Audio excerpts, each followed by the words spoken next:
Welcome to Fast Effect Double Speed Magic the Gathering from ELD's Timeball Games in Bellingham, Mass. Here we have Kyle on Eldrazi versus popular legacy streamer Tony Scapone on a blue-red Delver list that he's had quite a bit of success with online. We've got a Chalice at 1.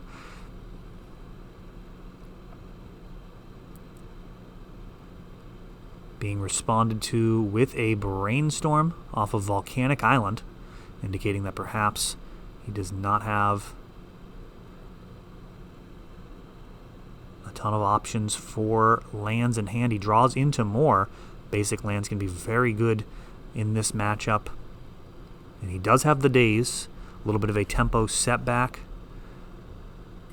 And Delver off of a Sacrifice Scalding Tarn. But no, actually going back in for a Volcanic. So we'll see how this plays out. He has a Prismatic Vista in hand. Perhaps he's actually going to be okay with Wastelands, as they will not be accelerating Kyle's game plan. Delver not flipping. Blue-red Delver, one of the decks that more consistently flips Delver. Tends to have more instants and sorceries than some of the other builds, splashing for things like Oko or Stoneforge equipment. Blue-red, a little bit more no-nonsense, and now we have a endless one coming in with 5 counters.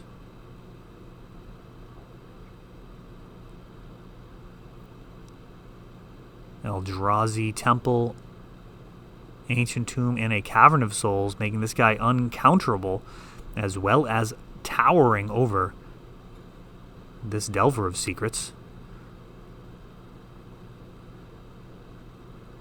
Got a Magmatic Sinkhole clearing the 5/5, making good use of the graveyard, and now a True Name Nemesis. Things looking fantastic here for Tony. Just 2 turns. Delver flipped, so 6 damage a turn. Walking Ballista, a beefy body.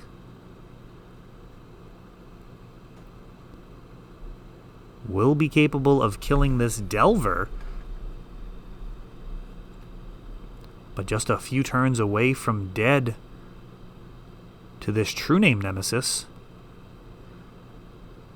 Ooh, and Stifle times 2. Tony taking it down there. Kyle forced to scoop it up. That is a surprising turn there. So basically, that went very quickly. I believe the optimal way to play that would be to allow the first point to resolve on the Delver and then stifle the second and third. That will actually get rid of the Walking Ballista. I'd imagine that's how it was actually played, though it did go rather quickly. Having the double stifle ensures that in no way is that Delver going to be dying that turn, but you do want to get their body off the board. Not that it was going to be blocking True Name, but it could potentially team up to do some damage with other cards in his deck. So Tony finds himself up a game here versus what may be a difficult matchup in general. Chalice of the Void, particularly strong versus Blue-Red Delver. As mentioned, it has a lot of instants and sorceries, most of those costing 1 mana, though that Magmatic Sinkhole varying the casting costs compared to Lightning Bolt and Chain Lightning, and was exactly what the doctor ordered there, doing 5 damage for Xaxes and clearing out that 5/5. Normally requiring multiple cards to get rid of, instead only requiring the 1 mana and diminishing the graveyard. Blue-Red Delver does have some cards interacting with the graveyard. Historically, Snapcaster, more recently Dreadhorde Arcanist. Both of those likely in this list.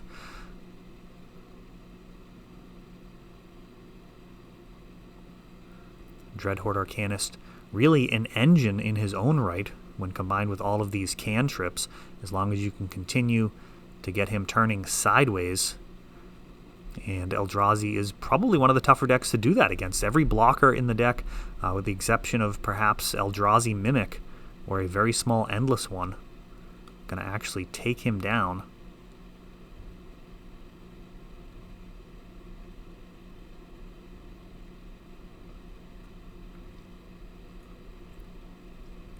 Walking Ballista, a card that people are very excited to use along with the new Heliod.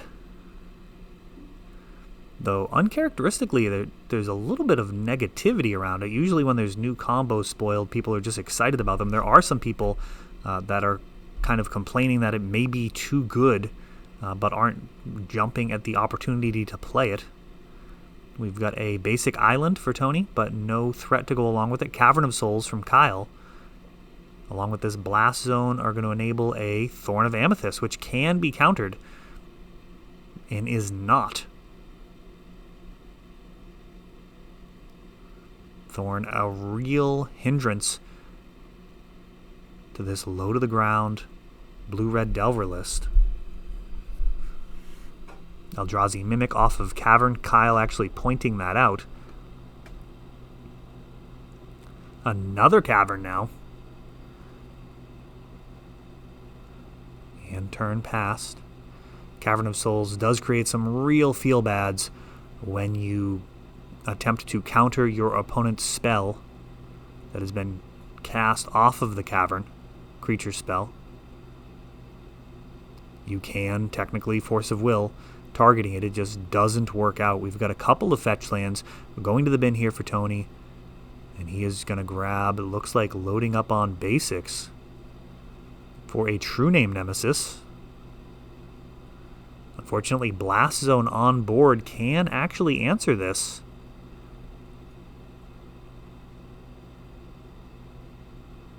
Simian Spirit Guide.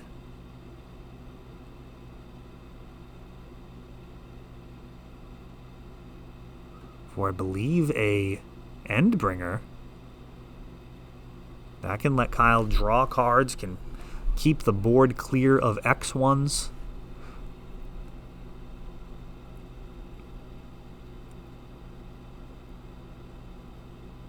Can also swing. The body pumping that Mimic up for a single turn.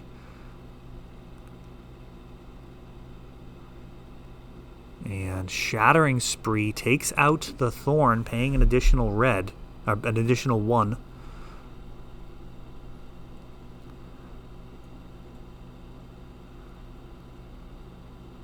True Name, formidable in combat. But as we mentioned, Blast Zone will eventually get there. Now Reality Smasher. And he may not need to handle this guy. Gonna block the Mimic. And taken 10. Another Blast Zone, and True Name just might not be enough here. Kyle throwing some serious beef. Just 5/5s raining down Tony's face and neck here. Just savage. Taking out that Delver of Secrets with Endbringer. Happy to have a target. And why not another uncounterable Reality Smasher? Whew, 20 damage coming in there. Only 3 of it able to be blocked. And that may leave Tony feeling a little bit on his heels here in this matchup. Perhaps going to need a much stronger start.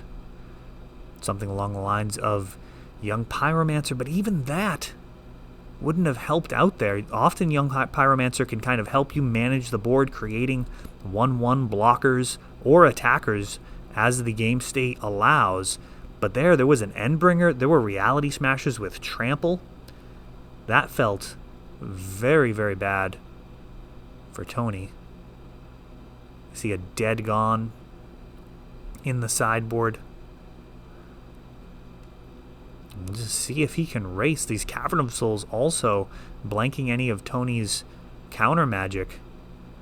Addresses one of the fundamental problems with the Eldrazi deck is when you make that 5 mana investment into a creature like Reality Smasher, even though it's not 5 lands, often it's only, like 3. You've got a couple of soul lands or functionally soul lands in there. You can be playing that on turn 3.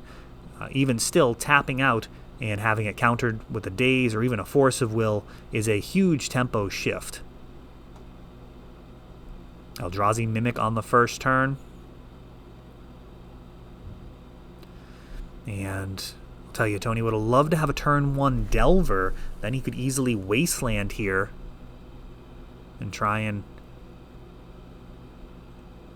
keep out in front of these Eldrazi beats. As it is, he's got a Brainstorm here,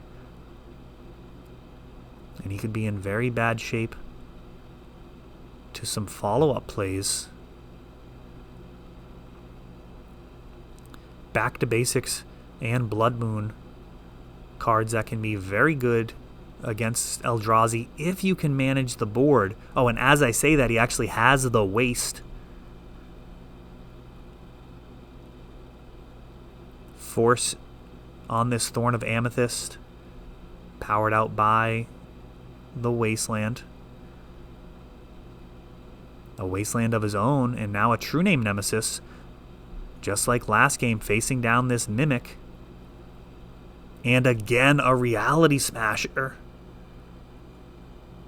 Tony's got a Force of Will, barely containing the situation here. Now he's got a Wasteland with 1 card in hand. It's a Jace the Mind Sculptor. You gotta think it's time to jam.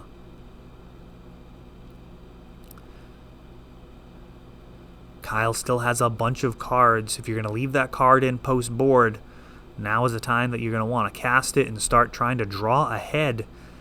Find a way to truly stabilize. True Name does a bit of that. Oh, and he actually Fate Seals. Interesting decision. Not sure what the Fate Seal is going to do that the Brainstorm wouldn't. What is that going to keep him alive against? A Reality Smasher will still clear the Jace. Fiery Islet being taken out, looking to deny the card draw. Ratchet Bomb now.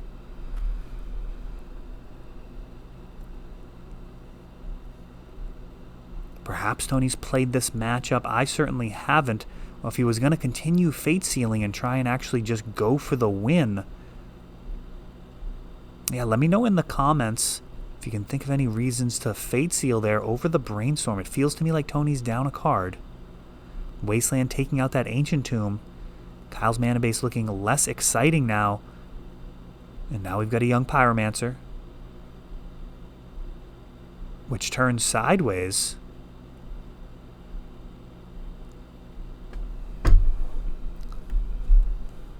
Young Pyromancer may be forced to consider trading. Endless One comes in.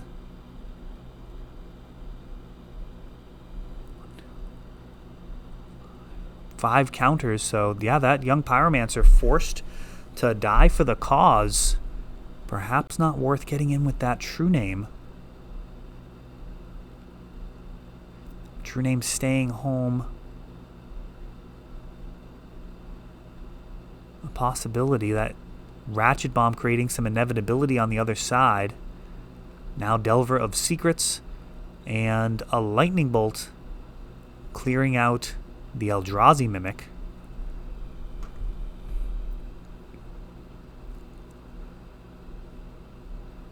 Assuming he Brainstormed, didn't actually catch it. Spell Pierce. It's got Blast Zone and Ratchet Bomb.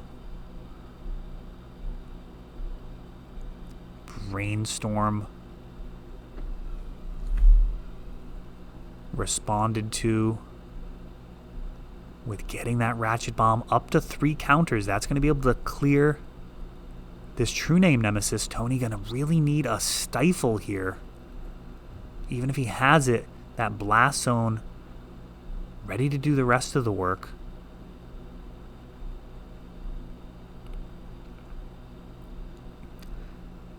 Spell Pierce not going to stop this Ratchet Bomb.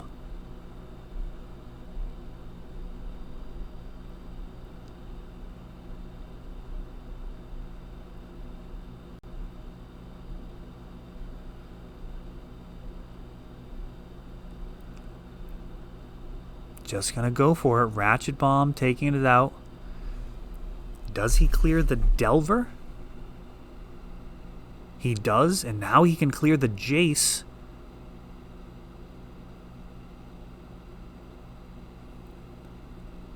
Kyle eradicating Tony's side of the board.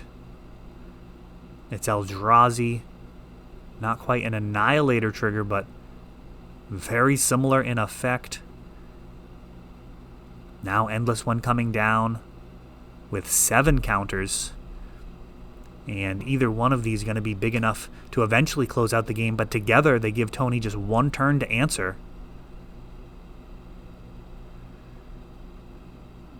Ponder, digging. None of that is helpful. Lightning Bolt, too small of an effect to handle either of these creatures, and that will do it. Tony showing those Wastelands stranded in hand. And Kyle takes that down in a very interesting match. That is all for this one, but don't worry, there is a lot more.